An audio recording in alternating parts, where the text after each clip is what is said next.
What's up, world? It's your girl, Torica, and I just skipped class with the progress report. You should skip class, too. The progress report. All right, what's going on? It's your girl, Lala Shepherd. This is a new episode of Skipping Class presented by the Progress Report. And who do I have the pleasure of speaking to right now? You are skipping class with Torica. Okay. Hi. Yes, welcome. We got a lot of great things to get into. Yes. So first and foremost, I want to know just, tell us about your start and journey into getting into music. When did that start? Okay, so long story short, y'all know when black people say long story short, it's a long story, but it's really going to be a long story short. My aunt was an opera singer, or is an opera singer, and she sang for like the presidents, she sang at the Kennedy Center, so she's like, Ave Maria, like that type singer. So my mom said she used to sing to me when I was a baby, and I would mimic whatever she was doing, but in like baby talk.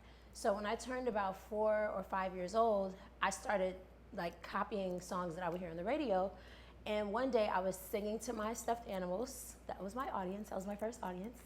And my mom overheard it, but she thought it was the radio. And I was singing like a Whitney Houston song or something. And she came in my room like, who in here with you? I'm like, it's just me. So she was like, okay, you gotta go start singing at church. So I started singing in the church choir. I was really shy, I had never performed in front of anybody. So eventually as time went on, I built up some courage, and the choir director heard me singing in the hallway one day. I was probably like 11, and he was like, you need to do a solo. And I was like, I don't know about that. Like, I'm scared, I've never sang in front of people. He was like, no, you have a gift and you can't just blend in with everybody else. You have to do a solo. So I performed at church, and when I opened my eyes, I had my eyes closed the whole time. When I opened my eyes, I saw everybody standing up, like clapping, they were happy, they were smiling, some people were crying. And I was like, wow, I really like this feeling, this reaction. So I got addicted to that reaction, and I've been singing ever since. Wow. Yeah. Man. So musical influences, of course, you would say your family, or who else? Oh, wow. I'm a huge fan of Anita Baker.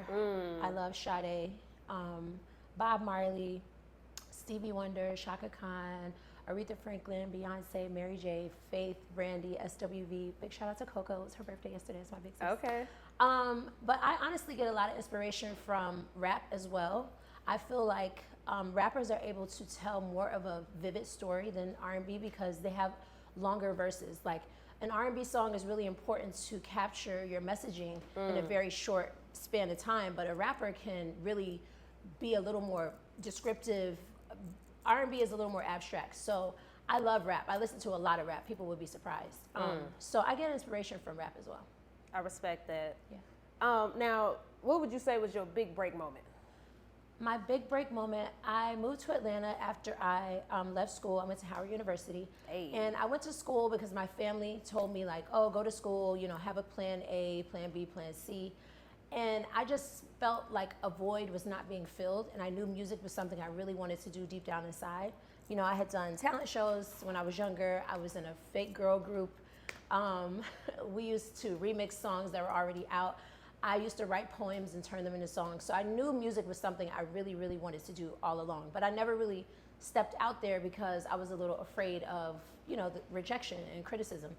And so when I moved to Atlanta I can't remember what year that was, but I got introduced to like all the right people at the right time. So I started working with Noonie and Chris Hicks, Ryan Glover. Jazze Pha was one of the first producers I met. Polo LaDon, Brian Michael Cox, Teddy Bishop, like all of these people we were kind of coming up together. So Jazzy had this project he was working on for MCA at the time, / Geffen. And he was like, I want to have you come in the studio and do a hook. And I was like, okay, cool. Mind you, I had never recorded before. I had never sang in a studio. I just sang, on a mic in front of people. So I was really nervous, but I came to the studio, I met Field Mob, and I did Sick of Being Lonely, and that literally was the first professional recording I ever made, and that jump-started my career. So here we are today. That's so hard. Thank you. That's such a vibe. Like, that song still go up. Do you still listen to it? I'm forced to listen to it because everywhere I go where there's a DJ, they're like, oh, Torica in the building. And then they're like, dun, dun, dun, dun, dun, dun, dun. I'm like, oh my God, I got to record this song for the rest of my life. I'm going to be 80 years old. Like, I'm so sick of being lonely. Okay, that's lit. That's lit. Do you feel like the obligation to pick up the mic though when you out somewhere, or do you just be chilling? Well, they just kind of shoved the mic in my hand, so I'm forced. And I appreciate it and I respect it. But what I can say is, when the song was out, we were on such a whirlwind. Like they had us, we performed on Jimmy Kimmel, Soul Train, Dave Chappelle's show. We were on all the awards, red carpets. When you're in it, you don't feel the result of it, especially because at that time, social media and the digital landscape was completely different from how it is now. So the immediacy of connectivity with the audience and the fans and how the record is doing in different markets, you don't really get to see that until you actually go and do shows. So I really didn't understand the magnitude of that song and the reach that we had at the time. But now looking back, I'm like, wow, like we were on the top of the Billboard charts, BET, 106 in Park, VH1, MTV, like everywhere. But I didn't really understand the power of that because I was a new artist and I was very green and it was just a lot of things I didn't understand, I didn't know. And the label would be like, hey, tomorrow we need you on a flight at 6 a.m. So I spent a lot of that time exhausted. So I couldn't really appreciate what we were doing. But I will say one of the moments that I can remember that stands out is we were performing in Daytona for BET Spring Bling. And right before we went on the stage, Busta Rhymes and Lil' Kim were coming off the stage. And both of them knew who I was. And I was like, oh my God, Lil' Kim and Busta Rhymes, that's who I am. Like, oh my God. Like, I had a fan moment. But I think that's when it clicked to me, like, this is a big song. Like, how do these people that I've never met know who I am? So I just think that really, like, turned on a light bulb for me. Like, I'm really doing this. Like, I'm a professional recording artist now. So, yeah. Absolutely. Speak about that video shoot experience. I know the late John Witherspoon was in the video. It looked like a fun video. Yes, R.I.P. to John Witherspoon. He was hilarious. He had us laughing the entire time. Like, what translates on camera with him, that's really how he is in real life. Like, he had us cracking up. We were calling him Unc. He was like, you know, he just kept us laughing. That was my first professional video shoot. So there was a live pig on set. That wasn't necessarily my favorite moment because the pig was a little crazy and he was kind of in attack mode. And we were like, look, shoot these scenes real quick so we can get this pig back to the farm because he is tripping. But we really had a great time. We shot that video at a club in Atlanta. It used to be Opium when it was on Spring Street. Yep. So every time I went back there, I was like, wow, this is a full circle moment. Like, I'm partying in a place where I shot a music video for the first time. But funny story, the wardrobe department was coming from LA. So they brought a hotel suite full of clothes for me to try on.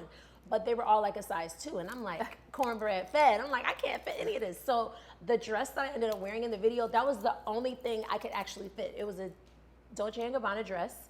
And I think I had on like Versace or Gucci shoes, but literally I was like, from this point on, I'm dressing myself because I can never be in the situation where someone else is controlling the narrative of how I look. Wow. But again, I was new, I was fresh, I didn't know any better. So artists, if you're ever doing a video and it's a stylist you never work with, bring some backup outfits. That's my advice. Wow. And what about like hair? You know I hear you sometimes like with, not necessarily urban, but like Gabrielle Union said on like film sets that they wouldn't have, you know, stylists for the black actresses. How was it then, you know, at that time? Well, I think I got my hair done on my own before I came there after the wardrobe fiasco. Okay. Because we had a fitting the day before the shoot and I was like stuck last minute. I couldn't find anything to wear. But they did have a stylist on set who kind of fixed my hair, but I didn't really trust anybody to like, you know, us black women, we don't play about our hair. Like, you're not gonna be playing in my hair. Okay? It's like what I asked for versus what I got. And I'm not trying to be the what I got. So I just kind of kept that, you know, on my own. I made sure I took care of that. But I definitely have experienced being on sets where the makeup artists don't have the skin tones to match, you know, our hues of skin. Yep. So I think from those early experiences, I've just always been prepared to have my own stuff just on the side, just in case. Because it's me that is presented on the camera. So if I look crazy, people are going to be like, oh, she looked crazy. They're not going to be like, who did her makeup? So I'm like, I need to make sure I can represent myself in the best light. So yeah, that's definitely something that I think has improved across the board, but it definitely needs to be more prominent that music video directors and film producers need to specifically make sure they're inclusive in the people that they choose to hire to work on the talent, especially talent of color. Facts. Now talk about what came next after that song. Oh, wow. So I went on to broaden my reach as far as a writer, like being a songwriter. So I started working with The Clutch. That was made up of Ezekiel Lewis, a young lady named Candace, JQ Smith, or everybody calls him JQ, and Carrie Hilson. They were a writing duo, or writing quad, I guess. So sometimes when Carrie wasn't available to write or record, I would go record with them. So I learned how to record much better. I learned how to structure a song. Sean Garrett actually let me sit in on a lot of his sessions. RIP to Shakir Stewart, because he put me in the studio with The Clutch, and he also put me in the studio with Sean Garrett. And he was like, I think you're really talented, but you don't have structure and format. You need to learn how to do things the industry standard way of doing them. So I was a student of the game very early on. I went on to ink a publishing deal with Warner Chappell through Brian Michael Cox. So we did a song for Monica on her Still Standing LP, which she released a few years ago. And the song that we wrote was like her fan favorite. So Monica has a very vocal fan base. Yeah. And the fans literally got on YouTube. Somehow they put the song up with the picture of her, and all the comments, they were like, Clive Davis, this needs to be her single. Why is this not number one? This is a vibe. Like, this is our favorite song. So it was like a fan favorite. I was actually one of the first writers to write on Polo the Don's beats. When he was going from Jim Crow to transitioning to be a producer, he was like, sis, I want to produce, you sing, like, let's get in the studio. So we made a lot of songs together. I've worked with everybody, Gucci Mane, Rick Ross, Snoop Dogg. I've done 4 songs with him. I did a song with E40 that Nitty Beats produced. I've been on Jermaine Durpi's Young, Fly, and Flashy compilation. I could go on and on. I've literally had such a colorful background in music, but I'm just getting started. That was just the tip of the iceberg. So For sure, Yeah. for sure. You know, what's your thoughts now, just like fast forward, just, you know, females taking over in the music industry right now, like, you know, specifically rappers, but just, you know, what's your thoughts just seeing that? Well, I do want to say that as an on-camera talent, I just want to let people know, like, who may be watching or listening, women have always been running things behind the scenes. And the narrative was put out there that the music industry and the entertainment industry is male-dominated. It is male-dominated at the forefront, but best believe in those offices, it's women running the show. Facts. No shade, no tea, no slight to any of the men out there who work hard in the industry, but I think now it's just that we're on camera and we're not afraid to say who we are and how we feel and how we want to represent ourselves. Like, if a man can rap about my body parts, I should be able to sing or rap about my body parts. So I feel like a lot of female artists are being almost criminalized for stepping into their sexuality or their femininity and speaking about their bodies and body positivity and all of those things. So I think that I think what women are doing right now in the industry is very inspiring. And I also want to say to younger women out there, please make sure you're listening to age-appropriate music. Facts. It's not the artist's responsibility to raise other people's kids or be role models. It's really more important that the foundation is set at home so that those kids know when you're listening to that, that's entertainment. This is adult-driven music. It's not for you, even though they're going to listen to it regardless. But I think a lot of women have been put under the fire or in the hot seat because, you know, their younger fans are dancing and making TikTok videos to songs that are not necessarily appropriate, but the artist can't help what's out there. When you go watch Scarface, he was killing people every 5 minutes in the movie, but nobody was talking about how Al Pacino had a negative impact on society. So I feel like with Black artists, we are, it's like we have to apologize or be grateful for the position we're in when we're just being creative like anybody else. I mean, no shade to the rock community, but there's a lot of demonic, evil, for sure. you know, very dark imagery, and their videos, they're like eating people's brains and all this crazy stuff. And that's not to them, there are fans for that. But I don't see them being visualized in the media about the type of art they create. So I just hope that we all can lend the same energy to, like, not censoring our freedom of speech, to not censoring women who are empowered enough to put their music out there in whatever way, shape, or form they choose to. Absolutely. No, I hear that. What's your thoughts on, like, do you feel like younger artists embrace older artists, people that kind of open the doors for them? How do you feel about that? I think that's 50-50. I think just in life, you can't really know where you're going unless you know where you came from.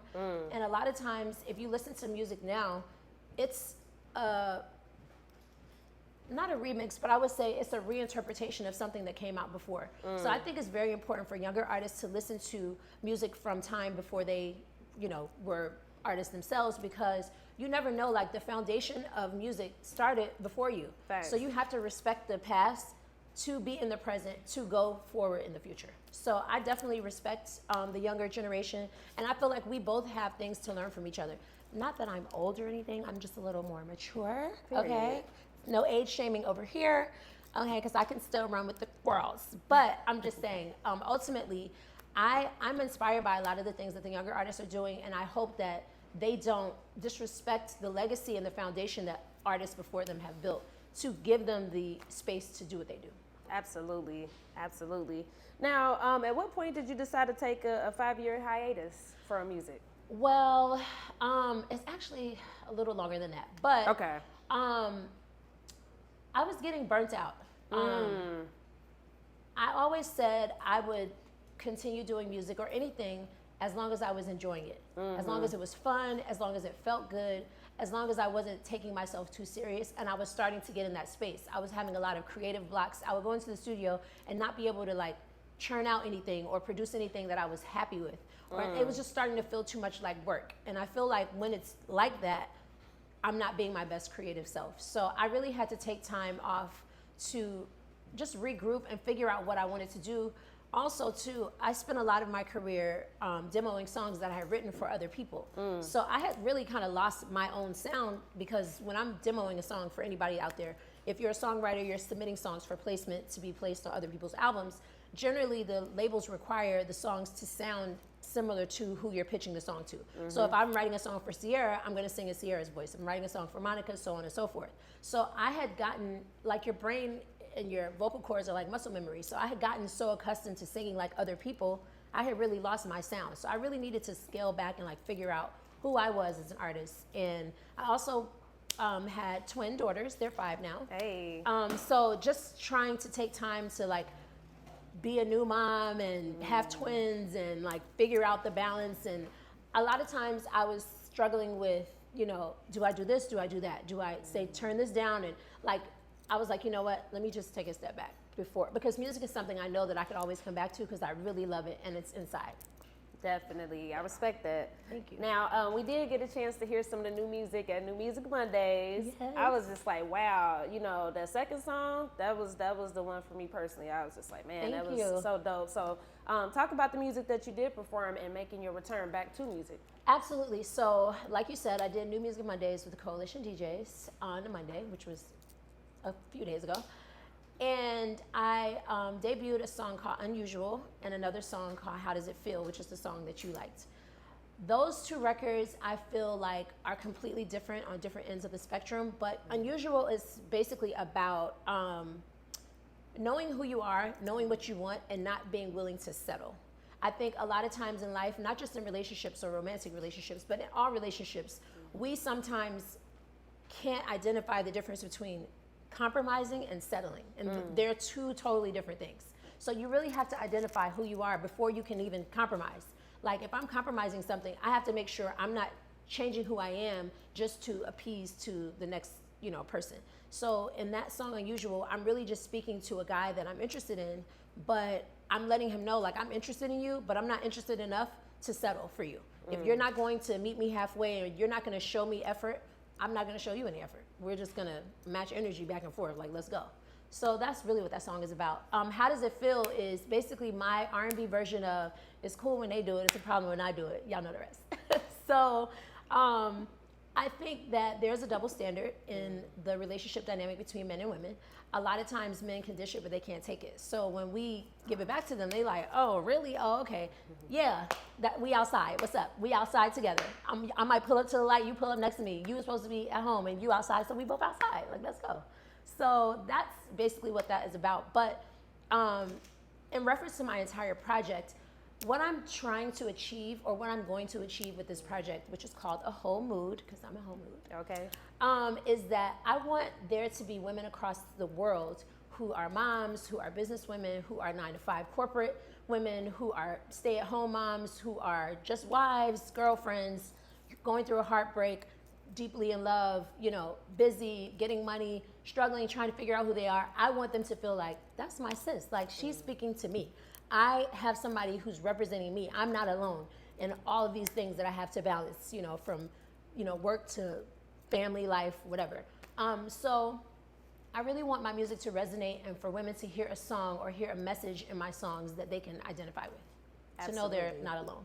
Nah, respect. Thank you. Talk about linking with Dennis McKinley. You know, he a past guest to the show, and you know, just some of your learning lessons from him.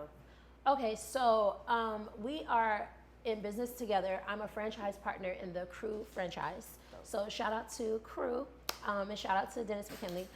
But he was working on an All-Star Kid project, which is a children's compilation of music that's basically taking the standard lullabies and kids songs and nursery rhymes and making them more soulful and more appealing to moms like myself who have to listen to Coco Melon all day. It's like, these songs are annoying. I want to hear something that sounds kind of like R&B, but my kids like it too.